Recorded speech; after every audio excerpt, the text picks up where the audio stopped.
ये जो है आंगड़ो ये आंगड़ का तड़का और ये कोयलो है ठीक है सर ये मिर्चा लूण ये दे देवा हम मंदिर बनोगे हनुमान जी सरकार जिम्मा जाता है कब दुकान शाम ठीक है गाड़े खड़े जाता है ये सरकार जिम्मा विवाद ये किए के साथ गाड़े ये घुमाई लगा दी और मैं जगह देवी देवता पूछो दिलो और घुमड़ी के ए चोरी दे ए राणा हम ए सरकार जमीन में हम तेजे मंदिर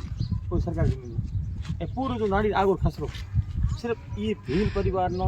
तंग करनो परेशान करनो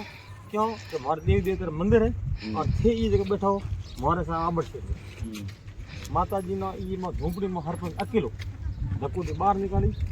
सरपंच ससुर सरपंच तो आई नहीं हाँ खिराराम धक्को दी सरपंच मौके माननी ग्राउंड से मौके माननी पासे विवाद हुआ पासे पुलिस बुलाई तहसील बुलाई क्या करना करो। मैं ताराराम मेहना राष्ट्रीय अध्यक्ष राष्ट्रीय मूल निवासी संघ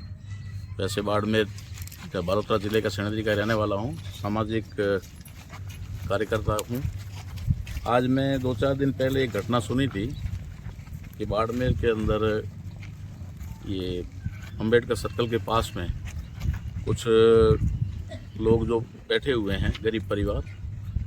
उनके अंदर एक घटना हुई और किसी बुजुर्ग महिला को सरपंच के ससुर खैराजराम के नाम से कुछ जानकारी मिली हमारे को कि उन्होंने धक्का दिया और धक्का देने से वो गिरी और उसे सदमा लगा या जो भी चोट लगी उसकी वजह से उसकी डेथ हुई 2 दिन बाद में। उसको लेकर के एक प्रकरण चल रहा था, उसमें मुझे जानकारी मिली तो आज मैं यहाँ परिवार से मिलने के लिए आया और मौका मुआयना भी किया, मौके पर भी देखा कि स्थिति क्या है। तो यहाँ पर कोई अकेली उस वृद्धा का ही घर या नहीं था, उनके अलावा भी बहुत सारे लोग हैं जो बसे हुए हैं आसपास में। ये खसरा कोई एक के अतिक्रमण में नहीं है,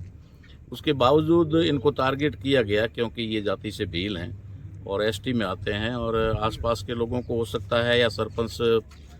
ससुर को या प्रतिनिधि जो भी माना जाता है उनको कोई ऐतराज़ होगा, उसकी वजह से इन्होंने इनके ही अतिक्रमण को टारगेट किया और मौके पर जो भी लोग आए थे उन्होंने भी दूसरी जगह कहीं पर भी कोई अतिक्रमण हटाने की कार्रवाई नहीं की। ये मैं खुद यहाँ आज मौके पर हूँ और देख रहा हूँ कि कोई कार्रवाई नहीं हुई, सिर्फ एक ही जगह कार्रवाई हुई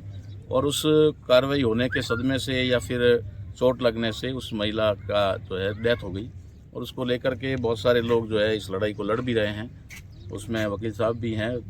नवल किशोर जी भी, वो इनके जो अगुवाई कर रहे हैं। तो ये मैं आज निवेदन करना चाह रहा हूँ प्रशासन से और ख़ास करके कलेक्टर महोदया से कि ऐसे प्रकरण जब भी कहीं होते हैं तो हमें आपसे उम्मीद है कि आप एक महिला भी हैं कलेक्टर के साथ साथ में, और महिलाओं के साथ में अगर ऐसा कोई घटना घटित होती है तो आपको उसे थोड़ा गंभीरता से लेना चाहिए और ख़ुद थोड़ा समय निकाल करके ऐसे मौक़ों को देखना चाहिए, क्योंकि आपके पास में जो भी रिपोर्ट आती है वो रिपोर्ट सही होगी ऐसा कोई ज़रूरी नहीं है। हमेशा नीचे के अधिकारी या फिर कर्मचारी जो भी है वो गलत रिपोर्ट देते हैं अपना और मिलजुल करके दूसरों के साथ में। तो इस प्रकार से मैं निवेदन करूँगा क्योंकि ज़िले की मुखिया वही हैं तो उनसे ही कहेंगे, बाकी वालों से तो क्या कहना। दूसरा मेरा निवेदन है दूसरे मुखिया जो एसपी साहब हैं जिनसे मैं आज मिलने भी जा रहा हूं, शायद टाइम दिया मिल भी लूँगा, उसके बावजूद भी आपको बताना चाह रहा हूं कि आपके माध्यम से कि एसपी साहब से भी निवेदन है कि ऐसे संदिग्ध मामले जो भी हैं या गंभीर मामले जो हैं उनको स्वयं देखा करें। कई बार मैं ये भी देखता हूँ कि पुलिस थानों के अंदर लोग जाते हैं और एसपी साहब तक नहीं आते तब तक एफआईआर भी दर्ज नहीं होती। तो या तो शायद एसपी साहब ने खुद ने कोई निर्देश दे रखे होंगे कि जब तक मेरे पास में ना आवे तब तक मुकदमा दर्ज मत करो, या फिर उन लोगों की लापरवाही है वो एसपी साहब को एसपी साहब नहीं मानते होंगे, या फिर वो सोचते होंगे एसपी साहब का ही आए तो भी हम रिपोर्ट दर्ज करें। बहुत सारी चीज़ें हैं। तो इस प्रकार से अगर होता है, चाहे किसी भी स्थिति में गई हुई जांच का विषय है, मगर किसी भी स्थिति में एक अगर जान गई है तो ये कोई साधारण बात नहीं है। और मामला ये बन गया है कि इस घटना के तुरंत ही दूसरे या तीसरे दिन बाद में मौत हुई है, तो हम किसी और चीज़ से नहीं जोड़ सकते। अगर वो लंबी बीमारी से ग्रस्त होती या और कोई चीज़ होती तो उसकी मौत का मामला हम समझ सकते थे, लेकिन इस घटना के बाद मरना उसका ये जाहिर कर रहा है कि कहीं न कहीं इस डेथ के साथ में इस घटना का जुड़ाव है, लगाव है और वो उसकी वजह से गई है। तो इस बारे में मैं एसपी साहब से भी अनुरोध करना चाहूँगा कि वो थोड़ा इसको अपने संज्ञान में ले और अधिकारियों से जिन जो भी जांच कर रहे हैं उनसे भी मेरी निवेदन है कि गरीब परिवार को न्याय दिलाने का आप कोशिश करें। नहीं, अगर ऐसी बात है कि वो देखो कोई भी हो तो अपने बचाव के लिए हर कोई करता ही है, सबको अधिकार भी है, कानूनन भी अधिकार है। जैसे आप लोग खड़े होते हो वक्त का अदालत में तो अपराधी के पक्ष में भी वकील खड़ा होता है, उनके भी वो अलग बात है बचाव की। लेकिन जिस प्रकार से जानकारी मिली है उसके अनुसार जिन लोगों के साथ मिलकर के उन्होंने अपील की है कि मैं निर्दोष हूँ, तो निर्दोष तो खैर कोर्ट बताएगा या कोर्ट करेगा। उनके साथ आने वाले खुद कितने सही है या कितने गलत हैं ये तो उनका विषय। लेकिन उनको ये करना कोई वो बात नहीं। सरकार से लड़ाई है, सरकार से लड़ी है। यह तो मामला तो कोर्ट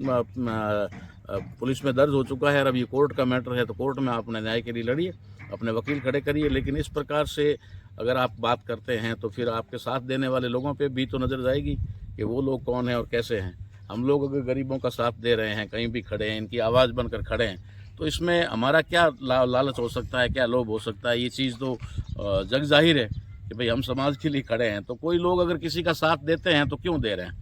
तो ये बात है। उस बारे में तो हम लोग यही करेंगे कि अगर इस परिवार को न्याय नहीं मिलता है और कहीं पर भी प्रशासन दबाव में आता है तो इसके लिए हम चुप बैठने वाले नहीं हैं। बड़े आंदोलन की भी हम तैयारी करेंगे, क्योंकि बहुत सारी छोटी छोटी घटनाएं मिलकर के जो है एक समाज के लिए बहुत बड़ा एक कैसे है कि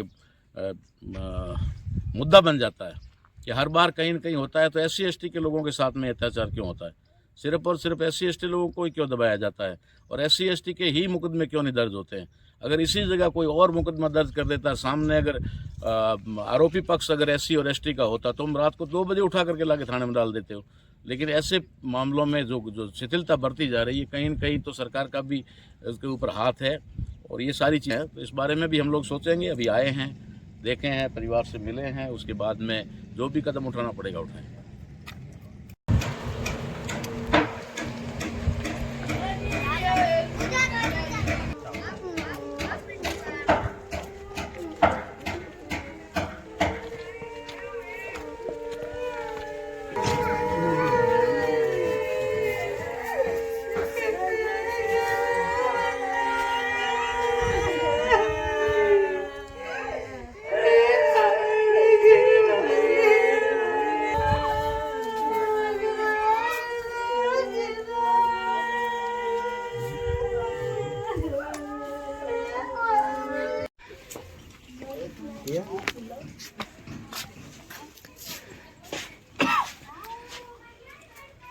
हाँ ठीक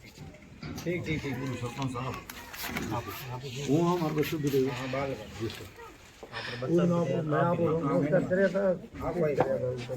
सही ठीक है। हाँ ये तो मिल हाँ सही हाँ ठीक ने तो एक लिस्ट जारी की उस लिस्ट के अंदर लगभग 38 सूची कैसा भी खतरा नंबर है, नाड़ी आगुर है, इसमें अतिक्रमण है, ये जोगी, ये भीप, ये हरिजन, ये जोगी और ये मेघवा। सिर्फ SC/ST की 38 नाम। सरकार जमीन में जाट बैठा, राजपूत बैठा, क्यों के साथ थे अछूत काम भला को ये जाति भेदभाव। इन्होंने अभी जिला कलेक्टर ने ऑर्डर जारी किया,